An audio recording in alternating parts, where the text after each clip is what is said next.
Most people remember being dropped off at school, at soccer practice, at a friend's house. I remember being dropped off at a train station. My mother said she'd be right back. My brother waved from the passenger seat. They placed bets, actual bets, on whether I could find my way home. I was 8 years old, wearing shoes 2 sizes too big, carrying a backpack with nothing in it. I did not find my way home. I found something better. And when they came looking for me 20 years later, 29 missed calls in one morning, I had already built a life that didn't include a single one of them.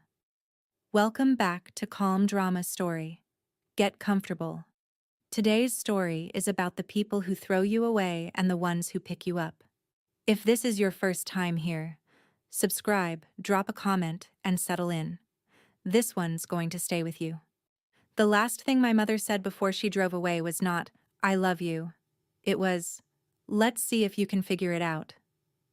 November, Millhaven Station, a platform at the end of a commuter line that nobody commuted to anymore. I was sitting in the back seat of my mother's Chevy, picking at a loose thread on the seatbelt, when she pulled into the gravel lot and killed the engine. Tyler was 12. He sat in the front seat, one knee up against the dashboard, grinning like he'd just won something. My mother turned around and looked at me. Not the way mothers look at their children, the way someone looks at a suitcase they've decided not to bring. "Get out," she said. I got out. I was wearing Tyler's old sneakers, white, scuffed, 2 sizes too big. My backpack had nothing in it. She'd told me to pack it that morning but hadn't said what to put inside. So I zipped it up empty and carried it anyway, because when you're 8, you do what your mother tells you even when it makes no sense. Tyler leaned out the window. "I bet $5, she cries before she moves. My mother didn't correct him. She put the car in reverse. People who are about to do something unforgivable always make it sound casual. They use words like just and real quick and let's see. The cruelty is in the tone. The tone says, "This is nothing." And that is exactly how you know it is everything. The taillights shrank to 2 red dots. Then nothing. I stood on that platform for 2 hours. I know because I counted every train that didn't stop. 4 trains. 8 headlights. None of them slowed down. I didn't know it yet. But the woman who would change my life was sitting 3 benches away, reading a paperback with a cracked spine. The woman who saved my life was wearing reading glasses pushed up on her forehead and holding a book she'd read 4 times. Margaret Calloway was 52, retired 3rd-grade teacher. She'd been waiting for the 7:40 train to visit her sister in Richmond, and the 7:40 was running late, which it did every Thursday, which Margaret knew, which is why she brought the paperback. She told me later that she noticed the shoes first. A child in shoes that don't fit is a child somebody dressed in a hurry, or a child nobody dressed at all. She didn't ask where my parents were. She didn't crouch down and speak in that high-pitched voice adults use when they're trying not to scare you. She walked over, sat on the bench next to mine, and said, "Have you eaten?" I shook my head. She bought me a juice box from the vending machine near the ticket window. Apple. The straw was bent. I remember that because I spent a long time trying to straighten it, and she let me, and she didn't rush me, and that was the first kind thing anyone had done for me in a day that felt like it had lasted a week. She called the police from the payphone by the restroom. She waited with me. She didn't ask me to explain. When the officers arrived, I answered their questions. Name, age, address, mother's name. I answered all of them in the same flat voice because I had already decided, somewhere between the 2nd and 3rd train, that crying was not going to bring the Chevy back. The last thing I said to the officers was a question. "Is my mom coming back?" They looked at each other. And she didn't promise me anything that night. She just said, "I'll check on you." And she did. Every single week. The state of Virginia gave my mother 2 chances to take me back. She declined both times, once by phone, once by certified mail. The social worker's name was Linda. She had a lanyard with too many keychains and a folder with my name on it that got thicker every week. She called my mother the morning after. I know because I was sitting in a plastic chair outside her office, swinging my legs, and the walls were thin enough that I could hear everything I needed to hear. "She's safe, Ms. Ridley. She's at the county intake center. We can arrange pickup today." My mother's voice, tinny through the speakerphone. She ran off. I can't control her. Linda paused. I could hear the pause through the wall. "Ma'am." And she was found at a train station, alone, at night. Like I said, she ran off. She does that. I was 8. I had never run off anywhere. The farthest I'd ever gone alone was the mailbox at the end of the driveway. The second attempt came by letter. Official. Return receipt requested. My mother did not sign for it. Her husband, Rick, signed instead and wrote in the margin, "We don't have room for another kid right now." Another kid. Like I was a stray that had wandered into the wrong yard. You mothers out there who've had to explain to a child why they can't go home, you know there's a silence that comes after. Not the sad kind. The kind where the child stops asking. I stopped asking on day 3. 14 months I spent in foster care. 2 families. Neither bad. Neither permanent. Just beds in rooms that belonged to somebody else, with toothbrushes that came in plastic wrap. 14 months later, a woman who owed me nothing signed a stack of papers that said she wanted me. My own mother couldn't even return a phone call. Margaret's house smelled like tomato plants and old paperbacks. I didn't know it then, but that was the smell of safety.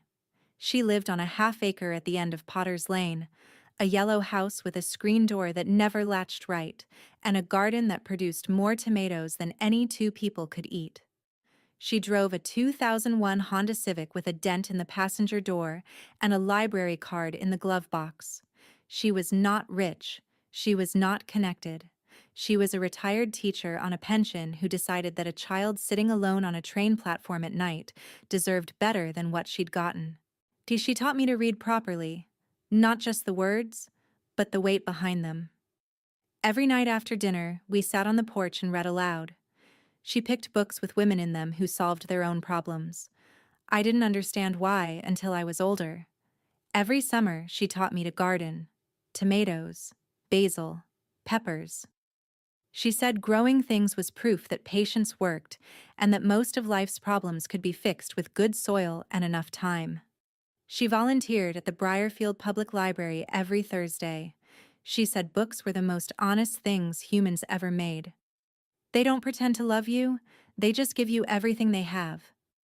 I fell in love with the library before I fell in love with anything else. The shelves, the quiet. The way nobody asked you to explain yourself, you just had to return what you borrowed and be gentle with the spines. Margaret told me something once on a night when I couldn't sleep, when the question of why was louder than usual. She said, "You don't owe the world an apology for surviving. You owe yourself a life." For 20 years, my mother didn't look for me, and I returned the favor. Margaret died on a Tuesday in February. The tomatoes hadn't come up yet. A stroke. In her sleep. The doctors said it was fast, that she likely didn't feel anything. I have spent 2 years trying to decide if that was a comfort or just something doctors say to the person standing in the hallway. I was 26. I'd been working at the Briarfield Public Library for 4 years by then. Front desk, then programming, then assistant manager. Margaret came to every event I organized, every read aloud, every book fair, every summer kickoff. She sat in the 3rd row and clapped like I'd just given a TED Talk. She left me the house on Potter's Lane, the garden, the Honda Civic. A shelf of books she'd arranged in an order only she understood. And a note, written on the back of a grocery list, tucked inside a copy of To Kill a Mockingbird. Plant the tomatoes in April. Read something good in October. And never let anyone make you small. She also left a sealed envelope, already stamped, with no address written on it. I found it months later in a drawer with old tax returns and a recipe for peach cobbler. I didn't understand it then. I would. I became the head librarian at Briarfield the following year, the youngest one they'd ever had. And the board said Margaret would have been proud.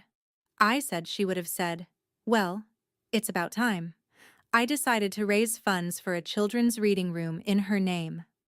A quiet space in the library where kids could sit on soft chairs and read without anyone rushing them. A room where the door was always open and the juice boxes were free. I didn't know that decision would bring my mother's ghost back into my life, except this time, the ghost was still breathing. The morning before everything changed, I was arranging children's books by color because a 6-year-old told me that's how libraries should work. The dedication was set for Saturday. 2 weeks of planning. The Margaret Calloway Reading Room. I'd spent 4 months fundraising, bake sales, community grants, a silent auction where someone paid $60 for a quilt Margaret made in 2014. The room was ready. New carpet, low shelves, beanbag chairs in blue and yellow, and a framed photograph of Margaret on the wall beside the door, smiling in that way she had, like she knew a joke she wasn't going to tell you. I had the speech in a folder on my desk. 3 pages. Margaret's life, her teaching career, her love for books, her belief that every child deserved a quiet place to think.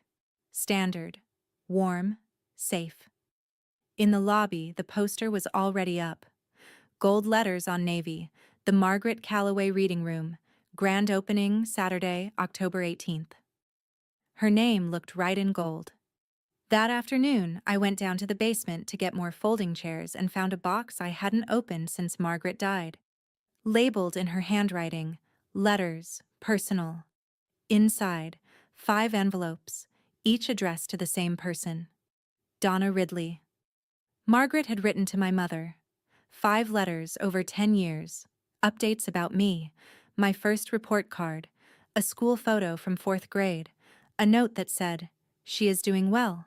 She is reading above her grade level. If you would like to see her, I would be happy to arrange it." Not one was answered, but one had been returned. On the front of the envelope, in blue ballpoint ink, in handwriting I recognized from grocery lists a lifetime ago. "Stop sending these. She's not mine anymore." My phone was on silent. It had been on silent for 20 years, metaphorically speaking. That morning, it decided to scream. I had not heard my brother's voice in 20 years.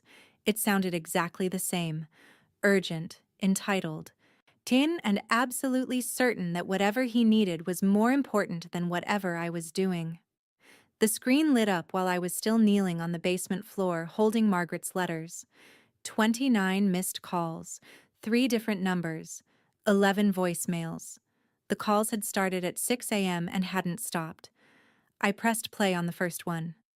"Audrey, this is Tyler, your brother." A pause, like that needed clarifying. "Mom is sick. Real sick. Cancer. You need to call me back. Today." I pressed play on the 5th one. "I know you're getting these."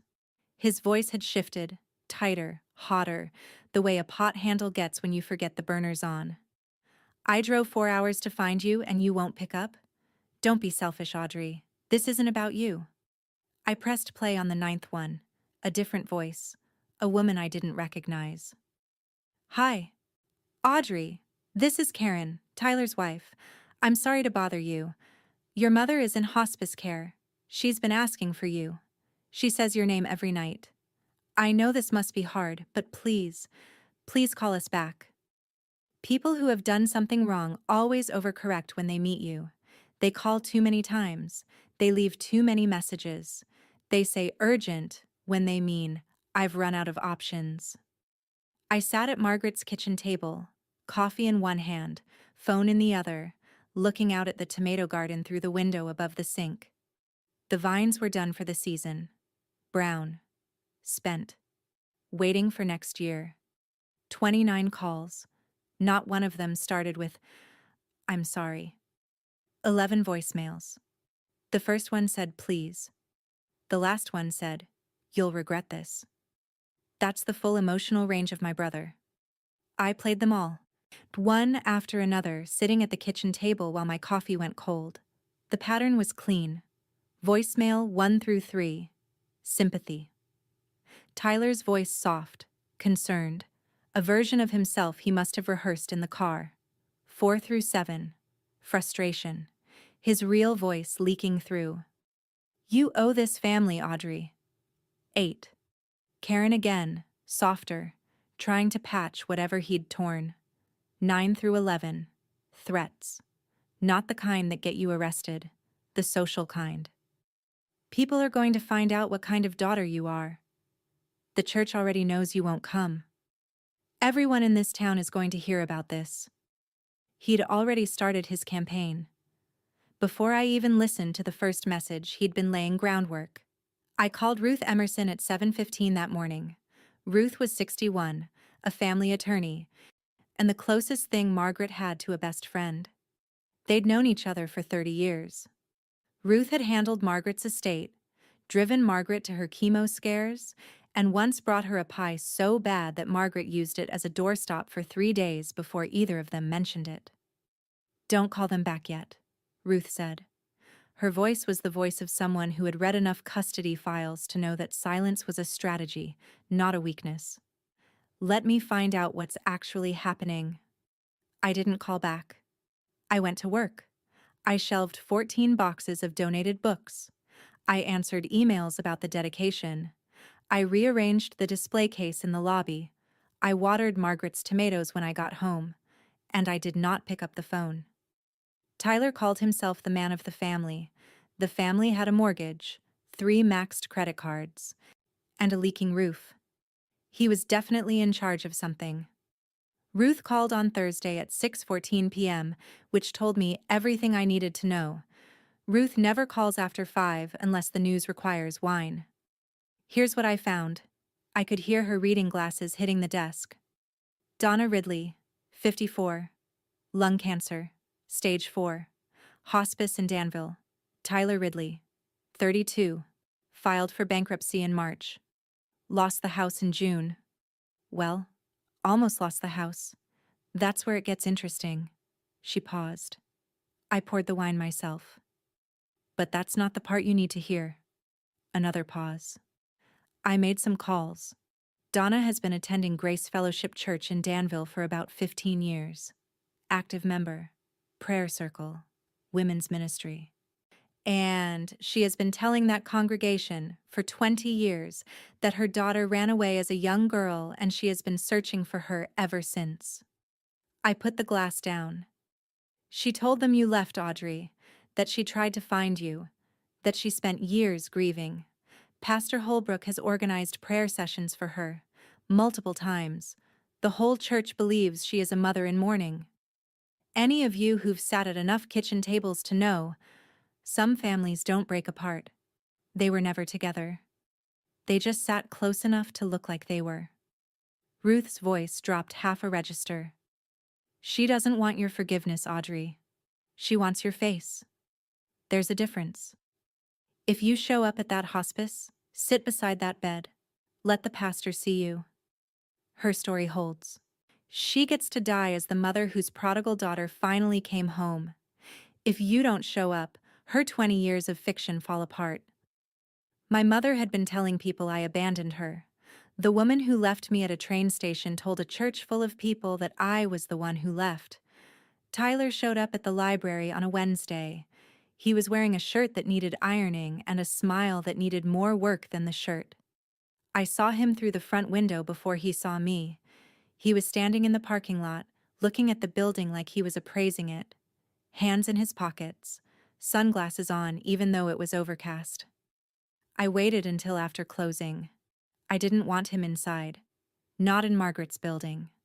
He was leaning against a pickup truck with a dent in the fender and a bumper sticker I couldn't read from that distance. He straightened up when I walked out. Audrey. He opened his arms like we were at a family reunion. I kept mine at my sides. Tyler. Mom cries every night asking for you. He said it the way people say things they've practiced, smooth, timed, with just enough tremor. When did you find out where I was? He blinked. What? When did you find out where I was? He looked away. Then, a couple years ago, I guess, when Margaret's obituary ran in the paper. 2 years. They'd known where I was for 2 years and contacted me only when they needed something. You bet $5 I'd cry before I moved. I was 8. Do you remember that, Tyler? His jaw shifted. That was just kids playing around. You were 12. Come on, Audrey, that was 20 years ago. And yet here you are. He didn't have an answer for that. I got in my car, turned the ignition, rolled the window down 1 inch. Don't come to my library again. Donna told the church I ran away. I was 8. I didn't even know which direction north was. But sure, run away. He stood in the parking lot watching me drive away.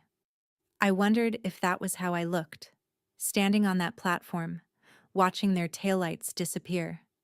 Except I was 8, and I wasn't the one who deserved to be left. The pastor called on a Saturday morning, which is when pastors call when they want you to feel the weight of Sunday coming. Audrey, this is Jim Holbrook. I'm the pastor at Grace Fellowship over in Danville, your mother's church. His voice was kind, steady. The kind of voice that fills a sanctuary without a microphone. I hope you don't mind me reaching out.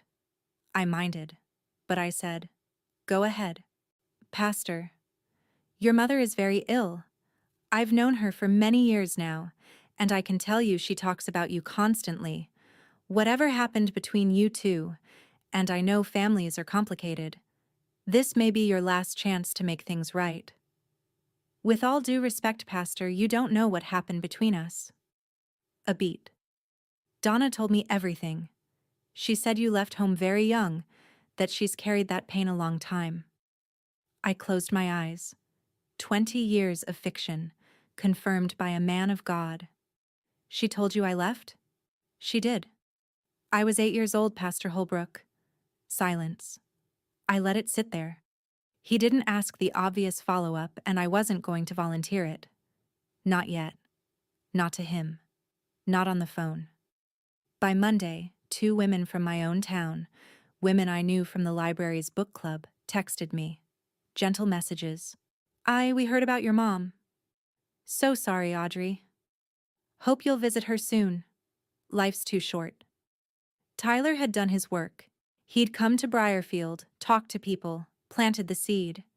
Grieving mother, ungrateful daughter. Simple story. Easy to believe. 5 people who didn't know me told me what kind of daughter I should be. Not one of them asked what kind of mother she was. I know some of you watching this have had that phone call.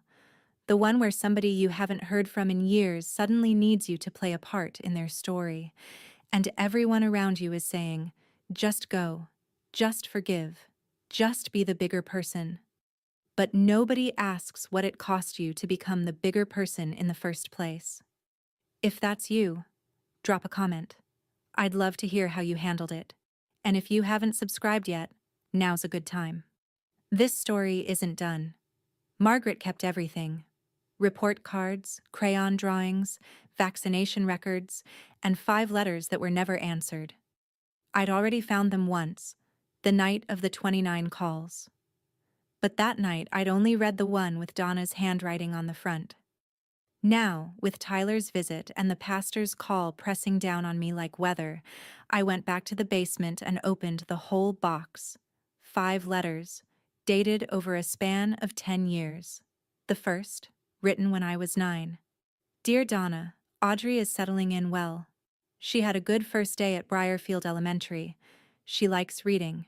I've enclosed a photo from the school picnic. The third, when I was 12. Audrey made the honor roll this semester. She is kind, she is thoughtful, and she deserves to know you. If you would like to visit, and I will arrange everything. The 5th, when I was 15. I have written you 5 times. I will not write again, but I want you to know, she is becoming someone extraordinary. You missed it. Margaret had tried. For 10 years, Margaret had reached across that silence with school photos and report cards and invitations, and received nothing back but one returned envelope and 4 walls of quiet. The returned one, blue ink, Donna's handwriting. Stop sending these. She's not mine anymore.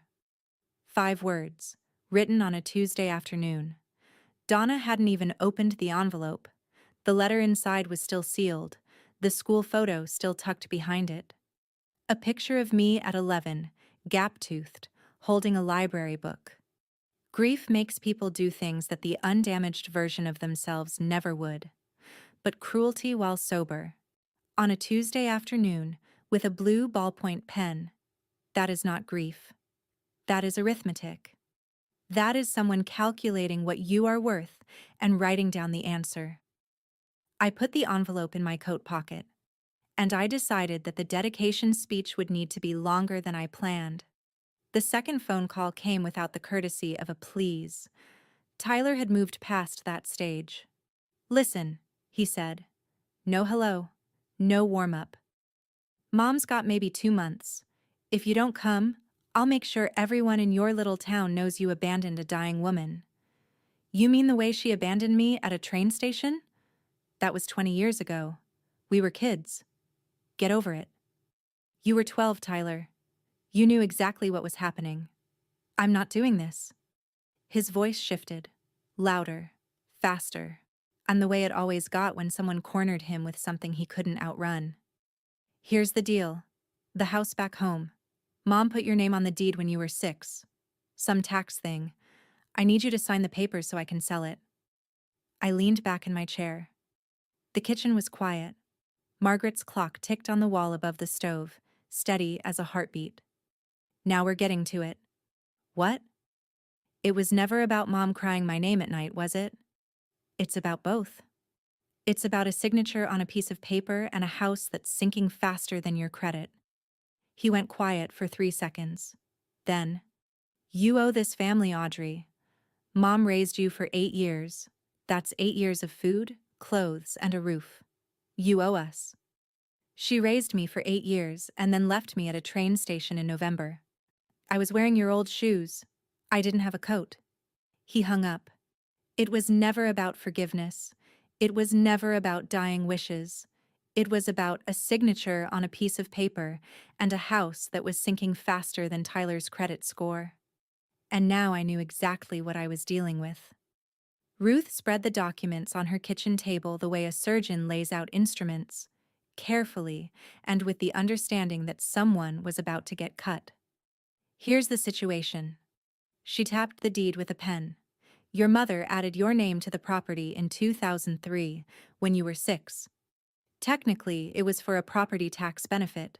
Claiming a dependent gives a reduction in some Virginia counties, but legally, your name is on this house. Tyler can't sell it without your signature. I don't want the house, Ruth.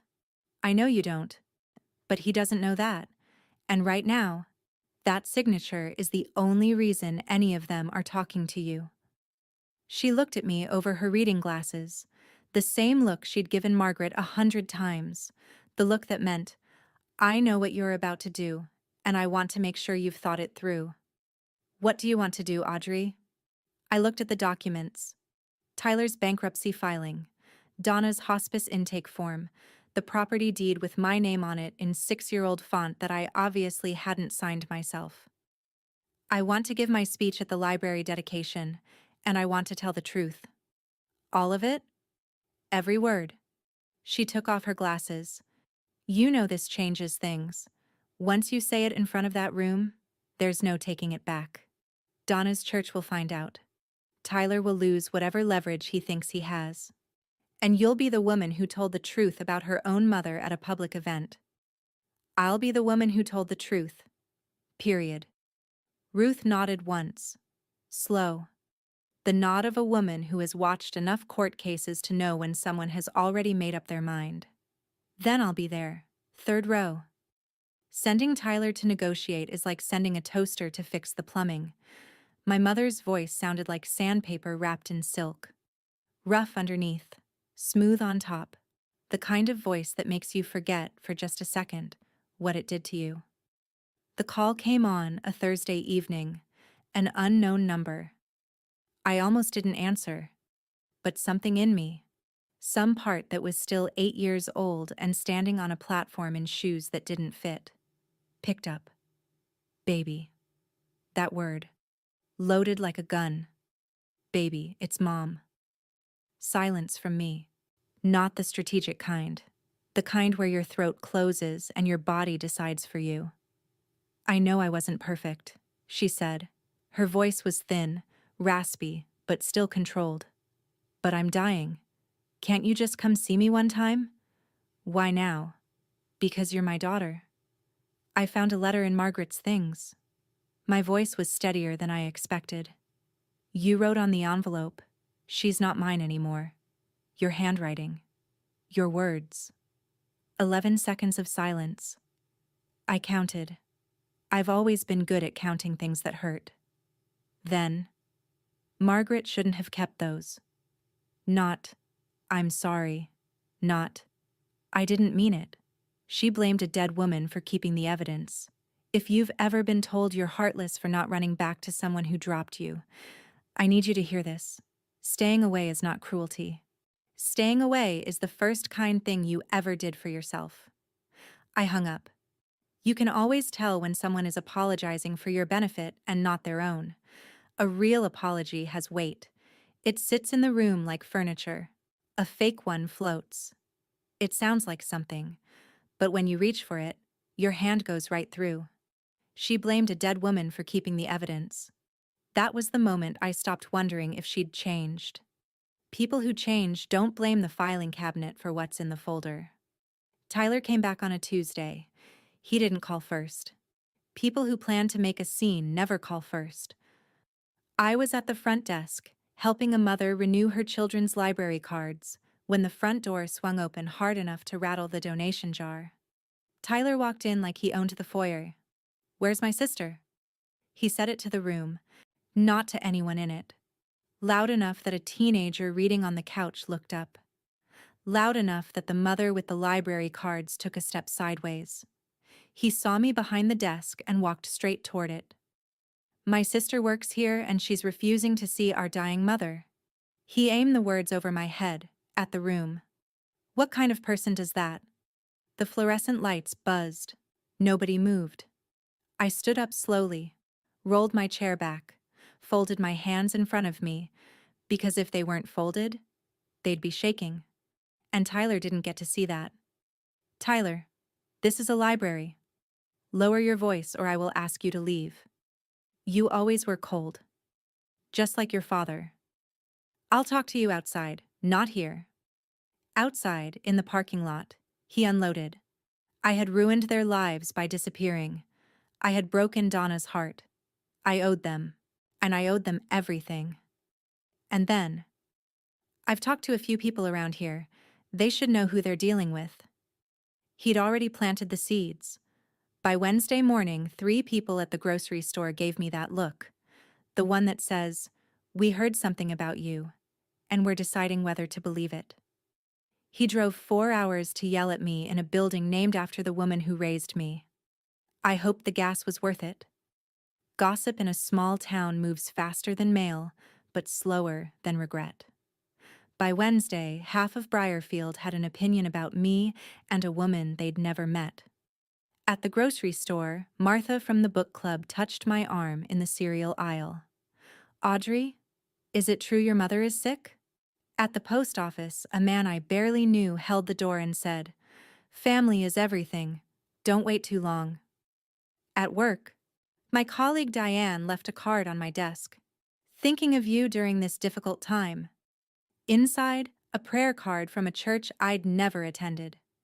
Each one was kind, each one was wrong, and each one made the cage a little tighter.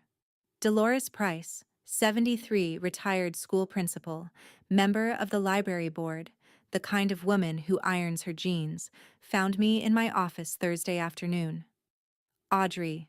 She closed the door. "I don't know your history, and I am not going to pretend I do, but people are talking, and I want to hear it from you. What's going on?" I told her the short version. Not the whole truth. Not yet. Just enough. Dolores listened without interrupting. When I finished, she adjusted her glasses and said, "Well, that changes things, doesn't it?"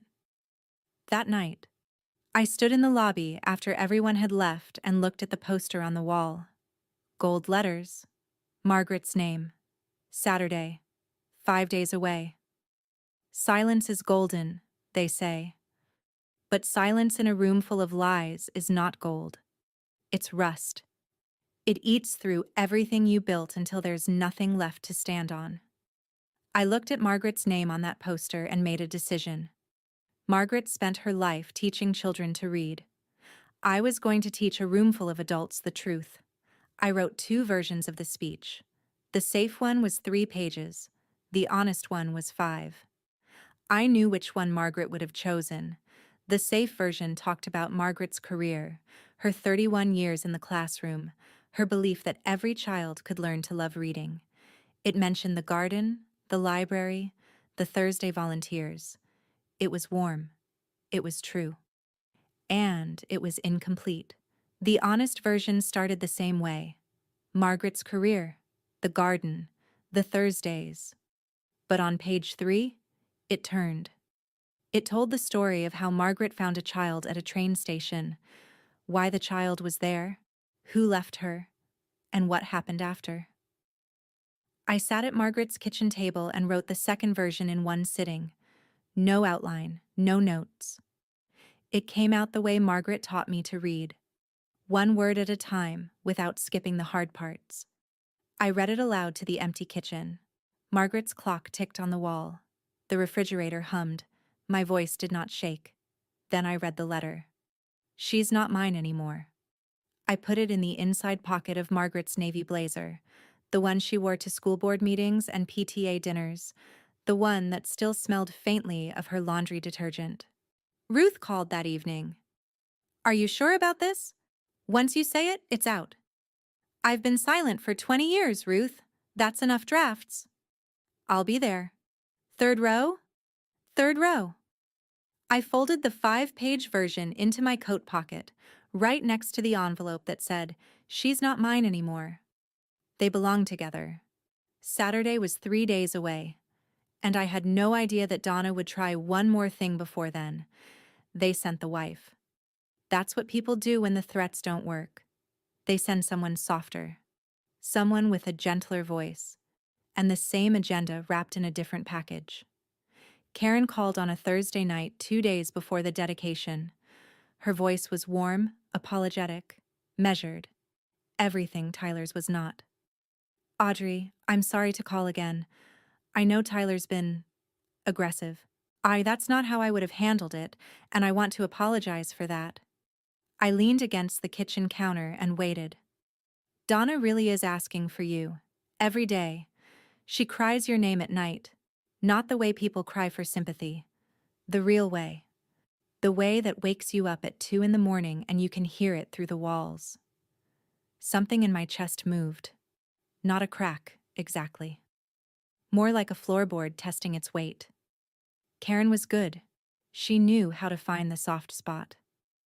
"I know what she did was wrong," Karen continued. "Tyler told me. The station. All of it. And I'm sorry. Truly." Silence. I almost said something. For about 11 seconds I felt the old pull. The pull of the little girl who still wanted to hear "I'm sorry" from someone, from anyone, in that family. Then Karen spoke again. "Also, the house situation.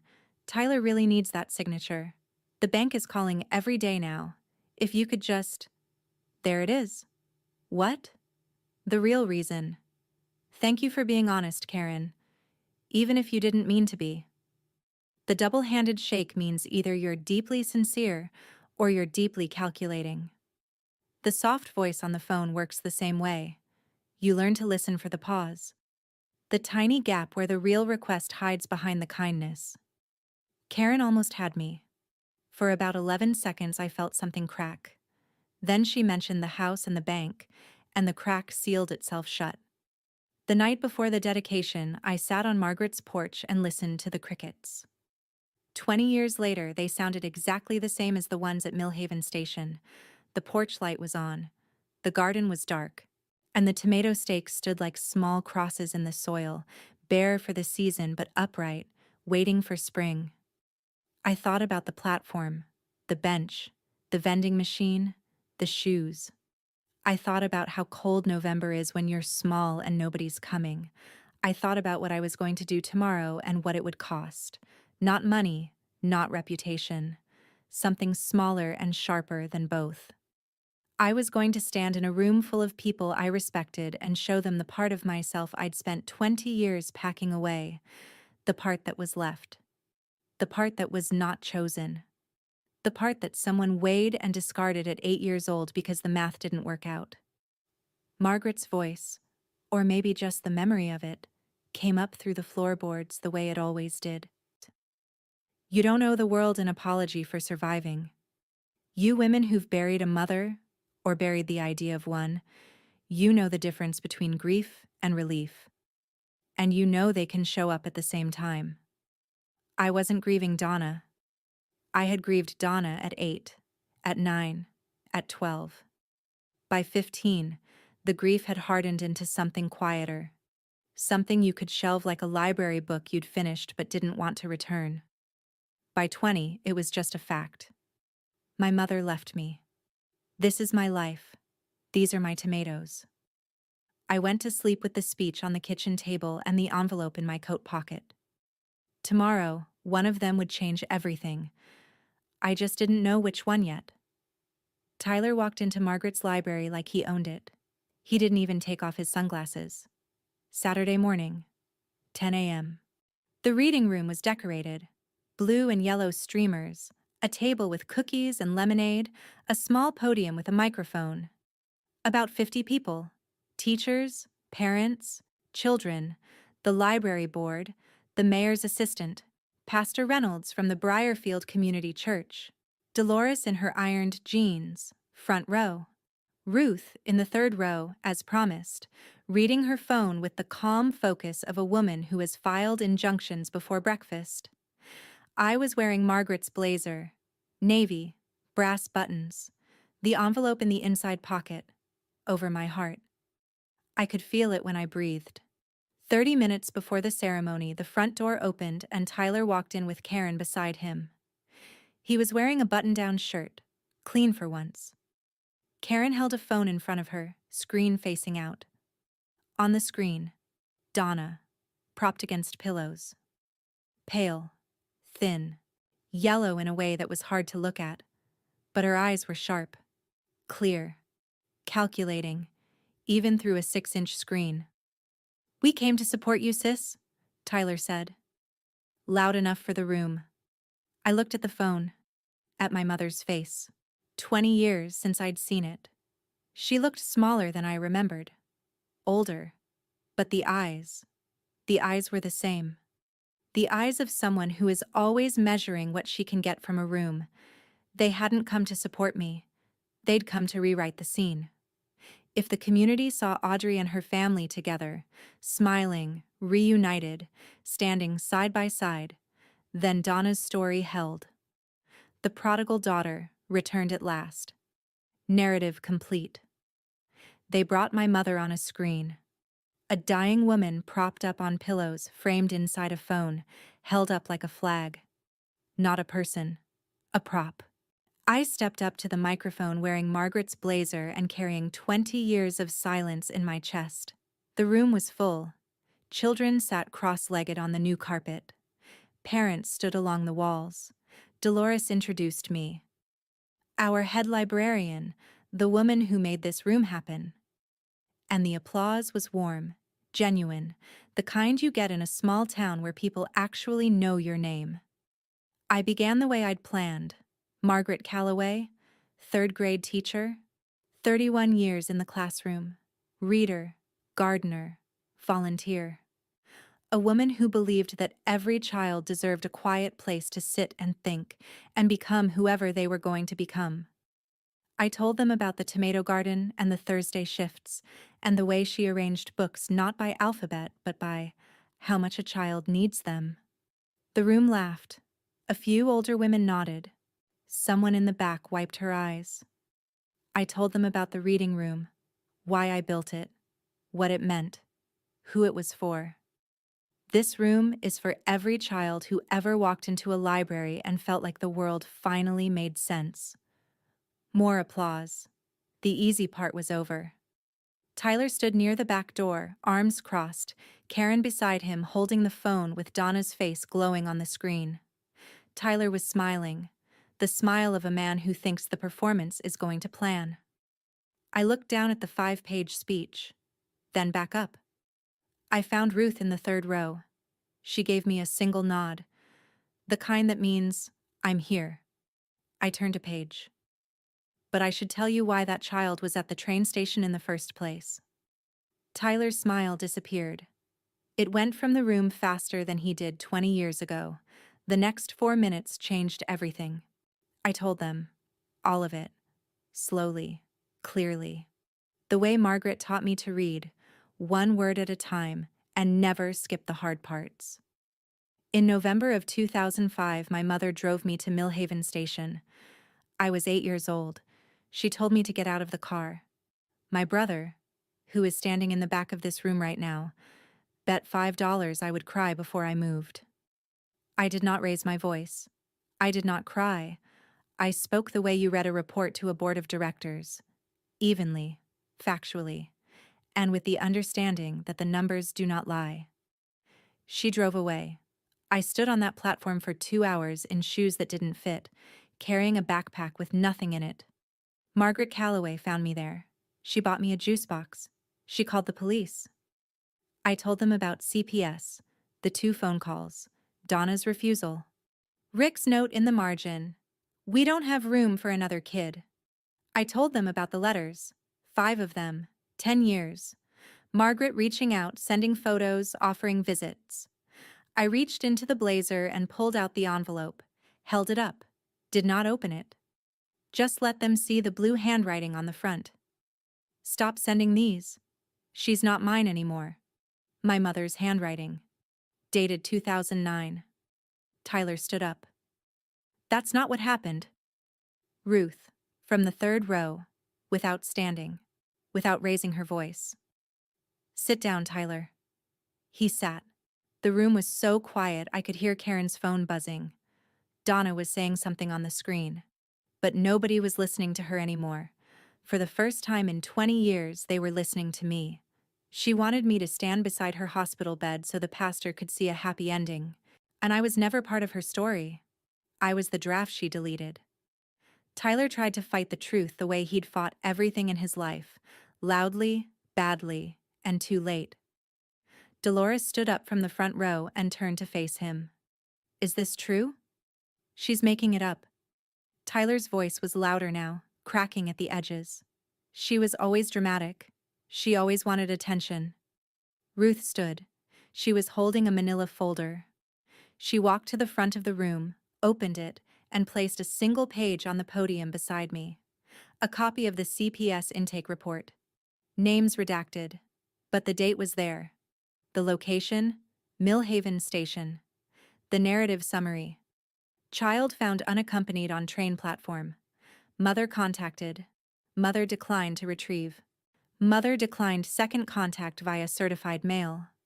The room read it the way a room reads a verdict, silently, all at once, and with the slow understanding that someone they trusted had lied to them. Pastor Holbrook, who had driven from Danville for the event, who had organized prayer circles for Donna, who had told me on the phone that my mother had carried that pain a long time, sat perfectly still.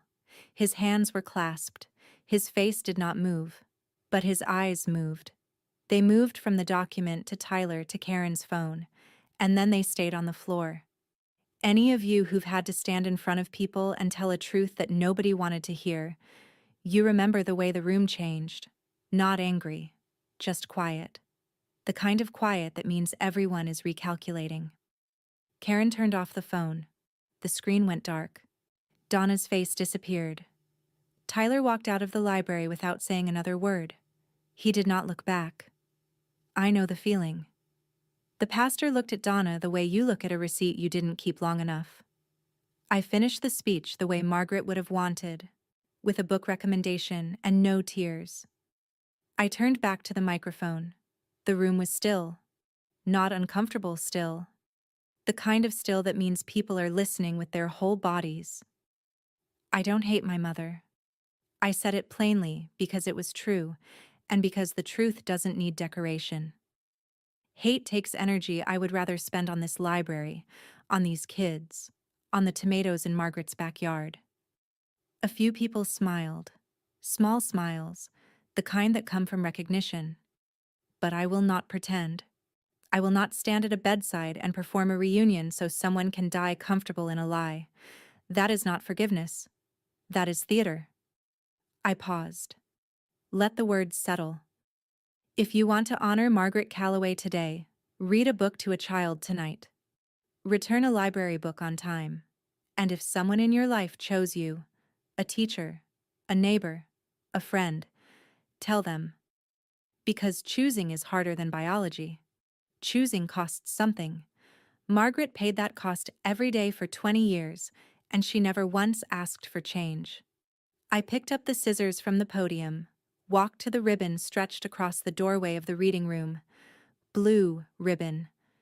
Inside, the shelves were full, the beanbag chairs were set, and on a small table by the window, I had placed a juice box. Apple. The straw was straight. I cut the ribbon, and the sign above the door read, "The Margaret Calloway Reading Room." The room applauded, not politely, not obligatorily, the kind of applause that comes from people who just watched someone do something brave and are grateful they got to see it. Margaret found me at a train station with an empty backpack and shoes 2 sizes too big. She gave me a home, a name I could trust, and one rule: never apologize for being someone's inconvenience. The pastor found me in the parking lot afterward. He didn't bring a Bible. He brought a cup of coffee and a silence that said more than any sermon. He stood beside me for a full minute without speaking. The October sun was low. Leaves skittered across the asphalt. "I should have asked more questions," he said finally. I didn't argue. He was right. "She told me you ran away," he continued. "She told me she spent years looking for you. I organized a prayer circle for her, Audrey, more than once." "I know." "She cried in front of the congregation. She named you. She described you." "That part, I believe." "The crying." I took a sip of the coffee. It was lukewarm and too sweet. "My mother is very good at performing grief. She's less good at feeling it." He looked at me. Then he looked at the library behind us, at the poster in the window, at Margaret's name in gold. "For what it's worth," he said, "you did the right thing in there. It doesn't feel right yet. It will." Dolores found me next. She wanted to put the story in the community newsletter. I said no. "This isn't a story, Dolores. It's my life. Let it stay in that room." She nodded. She understood. Ruth called that evening, after I'd gone home and sat on the porch with a glass of water and the sound of crickets for company. "Donna's church in Danville is asking questions," she said. "The pastor there, Holbrook, apparently called his colleagues. Word's getting around. 20 years of performance, undone by 5 minutes of truth. I watered the garden in the dark. You don't skip a watering just because the day was hard. Margaret taught me that. Tyler's last phone call came without the threats, without the volume, without the performance. It was the quietest he'd been in a month. That should have made me feel better. It didn't. You didn't have to do that in front of everyone." His voice was flat, emptied out. "You didn't have to leave me at a train station. We were kids, Audrey. You were 12, I was 8. You knew what you were doing. And Mom was 34. She definitely knew." Silence. The kind that sounds like someone sitting in a car in a parking lot, staring at a steering wheel. "I'm not signing the house papers," I said, "and I'm not coming to see Donna." He started to speak. I kept going. "But I'll tell you what I will do. I'll authorize Ruth to handle the property. Sell it. Split the proceeds. Whatever needs to happen for the medical bills. But I won't stand next to that bed and pretend. She's still your mother. She stopped being my mother at Millhaven Station. Margaret was my mother, and Margaret would have told me to help you with the house and keep my distance from the rest. So that's what I'm doing. He was quiet for a long time. Then, you really loved her, didn't you? Margaret. Yes. She was lucky to have you? No, Tyler. And I was lucky to have her. There's a difference. Forgiveness is not a door you open for someone else. It's a window you open for yourself. And sometimes the kindest thing you can do is open that window, breathe, and still leave the door locked. I hung up and sat with the silence. It wasn't the silence of victory. It was the silence of a door closing for the last time, and knowing you're on the right side of it.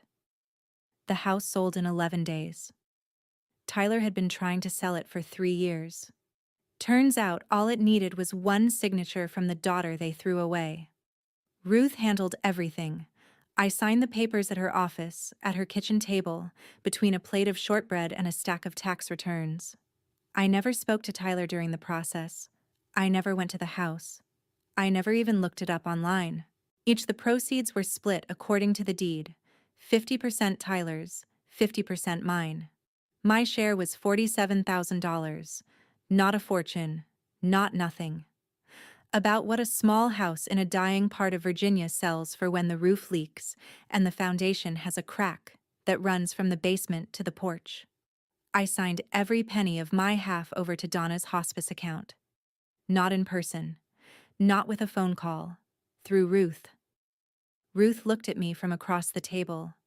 You don't have to do this. I know, but Margaret would have. Margaret also would have had a strong opinion about people who take advantage of kindness. She would have, and then she would have written the check anyway. Ruth shook her head, but she processed the transfer. I asked her to include a note with the payment, 1 paragraph. I wrote it on the back of a library receipt because that felt right. This is not forgiveness. This is Margaret's influence. She taught me that kindness and boundaries can exist in the same sentence. I hope it helps with the medical bills. I will not be visiting. I wish you comfort. 20 years of silence, then 29 missed calls in one morning. Donna never did understand pacing. Karen called 2 days later. She didn't start with Tyler says or Mom needs. She just said, "Can I tell you something?" I was sitting on the porch. Evening. The light was amber and the garden smelled like turned soil. I said, "Go ahead." Donna got your note. She read it 3 times. Then she held it against her chest and looked out the window for about an hour. She didn't say anything. She just looked out at the parking lot like she was watching for someone who wasn't coming. I waited. After about an hour, she asked me one question. She said, "Was Margaret good to her?" My throat tightened. Not from sadness. From something else. Something that doesn't have a clean name. The feeling you get when someone finally asks the right question, 20 years too late. "Tell her yes," I said. "Tell her Margaret was everything." Karen's voice went soft. She cried after that. Not the crying she does for the pastor. Not the kind with sound effects. Real crying. The kind with no audience. The kind that bends you forward. I didn't say anything. I didn't need to. I'm sorry, Audrey. For all of it. I married into this family and I should have asked more questions sooner. Thank you, Karen. Gradual means deliberate. But sometimes gradual also means too late. A person can spend 20 years building a wall and then cry when they finally see what's on the other side. That doesn't mean the wall wasn't their choice.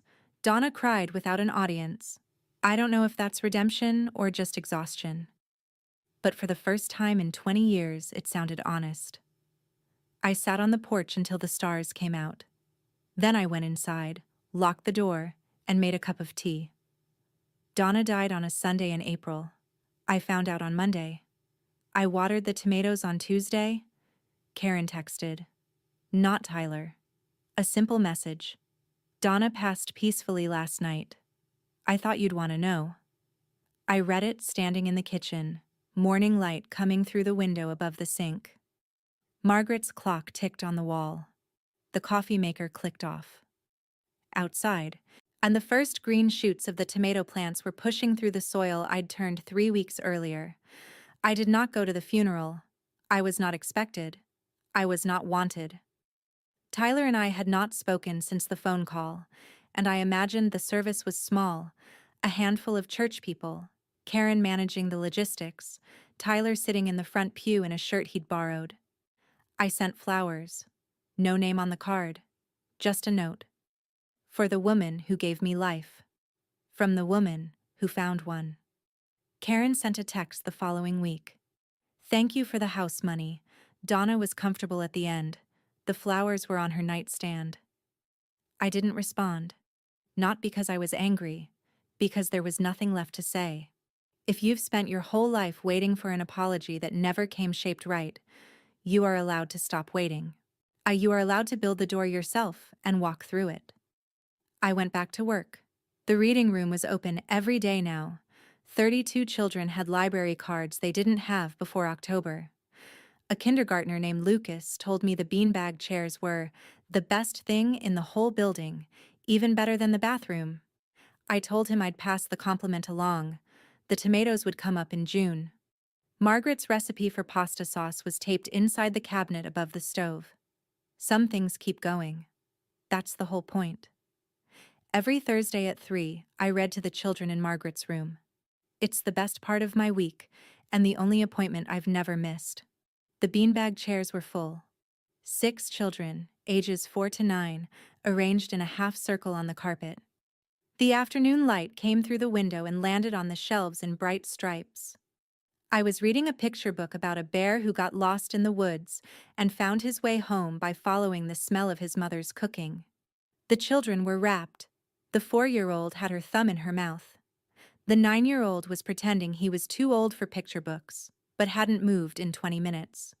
When the story ended, a girl named Sophie, 7, red hair, missing a front tooth, raised her hand. Miss Audrey? Yes? Did somebody really find you at a train station? The room went still the way rooms do when children ask the questions adults won't. Yes. A very kind woman did. Were you scared? For a little while, but then I wasn't alone anymore. Sophie nodded, the way children nod when an answer is exactly sufficient.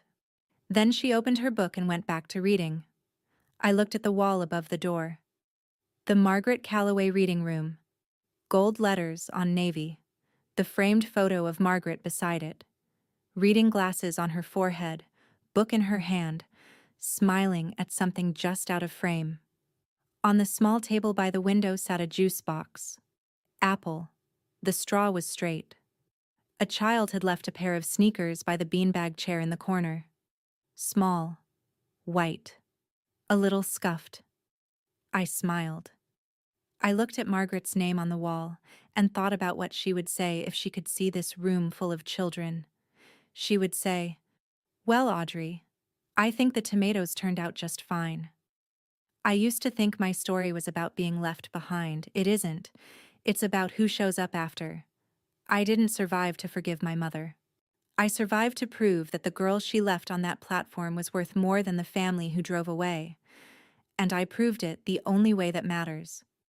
By building a life worth living and refusing to apologize for it. Margaret Calloway didn't save me because she had to. She saved me because she chose to. A stranger at a train station with reading glasses and a paperback, and a question that changed everything. Have you eaten? That one question.